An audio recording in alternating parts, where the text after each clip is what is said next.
Bienvenidos al curso de Administración Pública para la Certificación Municipal. El primer tema de nuestro programa es Estado y Sociedad.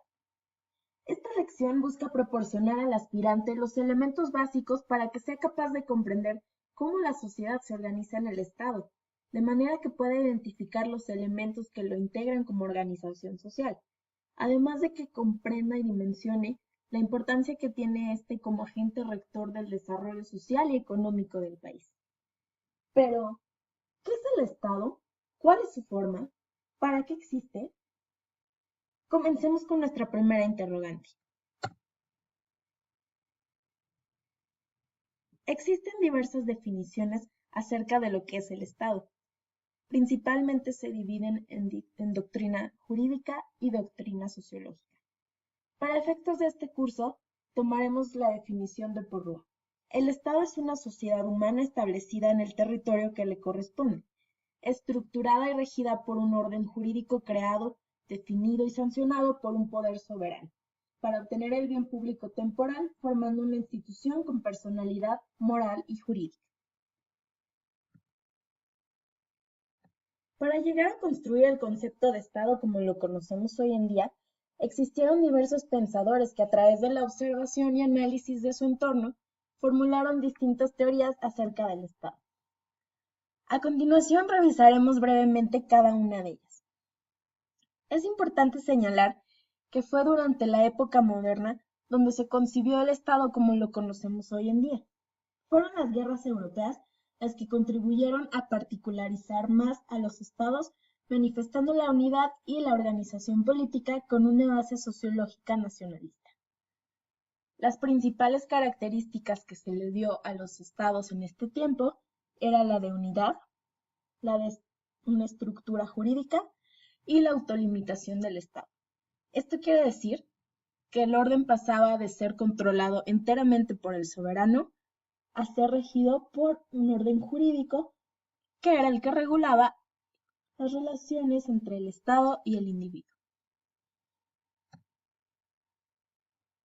Comencemos con Nicolás Maquiavelo. Su obra principal, El Príncipe, la escribió en el año de 1513.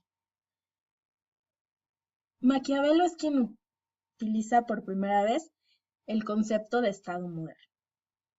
En su libro nos dice que el Estado debe ser fuerte, debido a que el hombre es malo por naturaleza y solo se preocupa por su seguridad y por aumentar su poder sobre los demás.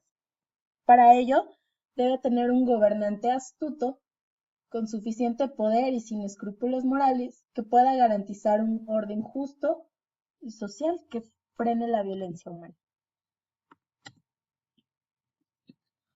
Le sigue Jean Bodin, o Juan Bodino como se conoce popularmente en español. Su obra principal, Los 6 libros de la República, hace una importante aportación, pues nos habla de la soberanía como elemento fundamental del Estado, y la define de la siguiente manera.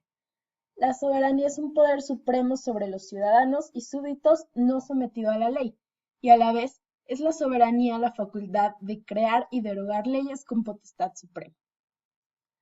Nos dice que si el Estado no cumple con una función, es legítimo que los ciudadanos le desobedezcan.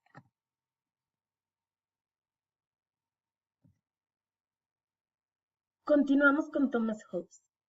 Es importante señalar que a Hobbes le tocó vivir un ambiente político bastante agitado, en tanto que Europa se estaba acomodando a las incipientes y nuevas formas de organización política como producto de las nuevas fuerzas en el escenario mundial. El Leviatán, obra publicada por el autor en 1651, plantea el derecho del individuo a acogerse a aquel soberano que le brinde protección. En esto manifiesta la creación del Leviatán, que se refiere al Estado o soberano. El origen del Estado de Hobbes estaba en el pacto social que realizan todos los individuos y que proviene del miedo que se tienen entre unos y otros como producto de la naturaleza humana. Para Hobbes, la personificación del Estado es el soberano monarca, porque considera que es este que se debe concentrar todo el poder y no se debe disgregar. Esto para poder cumplir con su fin principal, que según él era brindar seguridad a la vida del ciudadano. Del autoritarismo que hemos observado en los anteriores autores, vamos a transitar hacia el liberalismo con John Locke. John Locke fue un pensador inglés y en su obra más trascendente, Dos ensayos sobre el gobierno civil, sienta los principios básicos del constitucionalismo liberal, al postular que todo hombre nace dotado de unos derechos naturales que el Estado tiene como misión proteger. Estos son fundamentalmente la vida, la libertad y la propiedad. Continuamos con Jean-Jacques Rousseau. Jean-Jacques Rousseau es una importante figura del contractualismo en los tiempos modernos. Él manifiesta su desacuerdo con el carácter violento en su estado natural del hombre que Hobbes le atribuye. Él dice que el hombre es bueno por naturaleza.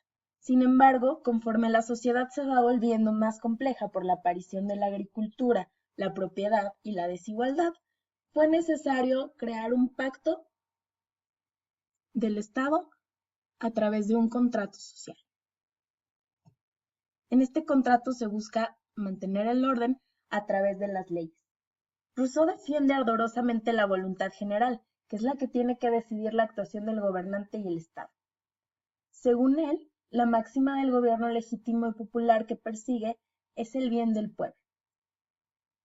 Y la voluntad general se ejerce a través del sufragio electoral y la deliberación legislativa o jurisdiccional. Por último tenemos al barón de Montesquieu. Muy influenciado por Locke, desarrolla la concepción liberalista de este, y además de considerar la necesidad de separar el poder ejecutivo del legislativo, piensa que también es preciso separar al poder judicial.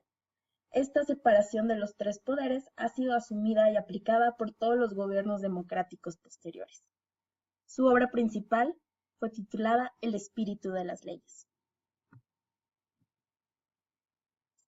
Después de haber visto cómo se construye la teoría del Estado, vamos a revisar los elementos que éste contiene. En primer lugar, tenemos el territorio. El territorio se define como el espacio físico en donde se asienta la población y constituye uno de los elementos fundamentales del Estado. El territorio es la fuente de recursos, el ámbito de desarrollo de las actividades, el hábitat de la población y además se proyecta como parte del ecosistema terrestre. En los estados, la composición del territorio se divide en la siguiente manera. Está el territorio terrestre, las aguas interiores, el territorio marítimo, la zona económica exclusiva, el suelo y el subsuelo, y por último, el espacio aéreo. El segundo elemento es la población. La población es un conjunto de personas naturales que habitan un territorio de manera estable. Dos conceptos muy ligados a la población son el de nacionalidad, que es el vínculo jurídico que une a un individuo con el Estado. El segundo es la ciudadanía, que es el conjunto de individuos que dentro de la población se encuentra habilitado para ejercer los derechos políticos. Estos individuos, constituidos como pueblo, colectivamente integran un todo que es el titular de la soberanía. Por último, tenemos al gobierno.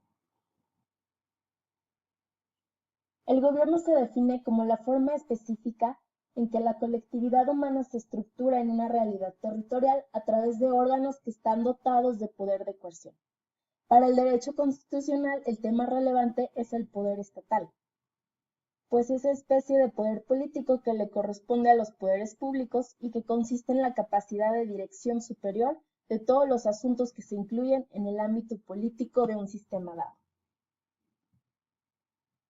Por último, y si bien este no es un elemento del Estado como tal, es una condición que hace referencia a un poder supremo. En el caso de los estados democráticos, la soberanía es la voluntad política que posee un pueblo con derecho a tomar decisiones para determinarse, manifestarse con independencia de los poderes externos. Revisemos ahora la parte de estructura social. Como hemos visto ya, el Estado es antes que nada una agrupación humana. La estructura social se define, pues, como la forma que adopta el sistema global de las relaciones entre individuos para explicar las relaciones sistémicas que vinculan a miembros de una determinada comunidad, aunque no se encuentren en ningún momento en contacto directo. Cada individuo asume un estatus o un rol dentro de la sociedad. Estos individuos organizados en colectividad realizan acciones que buscan perseguir sus propios intereses. También es importante señalar que ellos actúan dentro de un marco de instituciones que marcan esquemas de percepción, apreciación y acción, y todas estas formas conforman una cultura de la comunidad, que es un sentido compartido de la realidad. Por último, revisaremos el concepto de pluralismo. Las sociedades modernas están cruzadas por una diversidad de intereses, concepciones, puntos de vista, ideologías, proyectos, etc. La diferencia de oficio, de riqueza, de educación, de origen regional, construyen un escenario donde coexisten diferentes corrientes políticas. La fórmula democrática parte de reconocer ese pluralismo como algo inherente y positivo en la sociedad que debe ser preservado como un bien en sí mismo. No aspira a la homogeneización ni a la unanimidad porque sabe que la diversidad de intereses y marcos ideológicos hacen deseable la construcción de una sociedad plural. Dentro del marco del pluralismo, es importante destacar el concepto de participación social. ¿Qué es la participación social?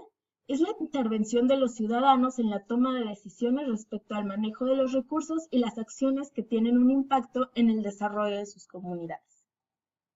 La participación social en México en los últimos 15 años ha sido impulsada fundamentalmente obedeciendo a dos factores. Por un lado, la reacción de la sociedad ante diversos temas que les son insatisfactorios, y por otro, por iniciativa propia del gobierno, quien a partir del reconocimiento de una problemática nacional compleja, ha recurrido a involucrar de manera más institucional a la sociedad para tener una nación más democrática.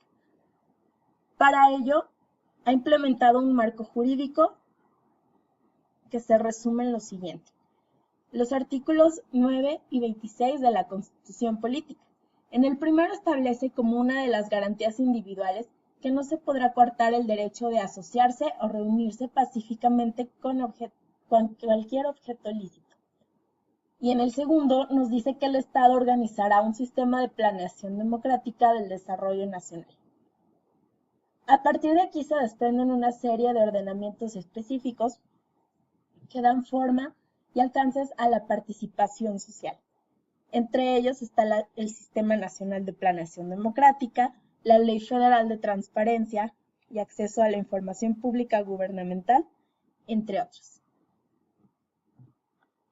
En conclusión, el Estado es una forma de organización política que surge de un contrato social.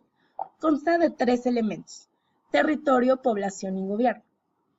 El orden jurídico regula las relaciones entre los individuos en el Estado.